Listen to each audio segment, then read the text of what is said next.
Labdien, jaunavs! Prognoze maijam!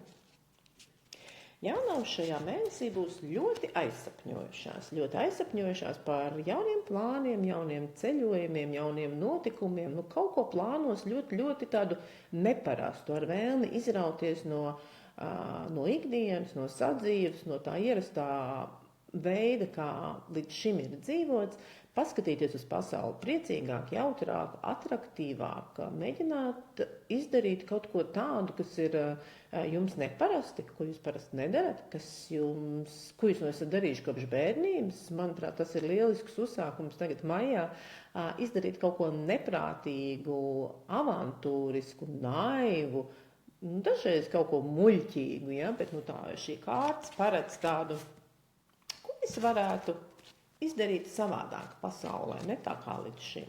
Nebūt nopietnai, atbildīgai, perfektai, sakārtotai. Šoreiz nē. Darbs. Darbs kaut kādā veidā šajā mēnesī iespējams sarūktinās tas, ka viņš nebūs, piedodiet, jaunavs, perfekts, ka nebūs kaut kas līdz galam izstrādāts, līdz galam iegūts. Un faktiski ir tāda sajūta, ka darba frontē būs kaut kāds iztrūkstošais posms, ko jūs nekādā veidā nevarēsiet savākt, atrast, piesaistīt, likt viņam iesaistīties, likt darīt.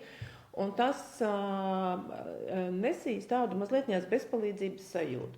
Tas nozīmē, ka šajā mēnesī vajadzētu vairāk paskatīties uz apkārtējiem cilvēkiem jau pašā mēneša sākumā un saprast, kurš no tiem posmiem iespējams ir tas, kas jums varētu sagādāt problēmas, un sākt saprast, kā jūs šo te cilvēku vai metodi, vai darbu, vai instrumentu, lai kas tas būtu, kas no jūsu aprits var iziet ārā, kā jūs viņu varat jau kontrolēt. Pieņemsim, tā var būt kaut kāds instruments, ko jūs zināt, šitam pēdējais elpas vilciens, bet varbūt jau vēl iztiksim līdz tur rudenim, neiztiksiet. Ja? Tas nozīmē, ka jau tagad ir jāsāk domāt par šī instrumenta remontu. Un privātā dzīve. Kas ir gaidāms privātajā dzīvē?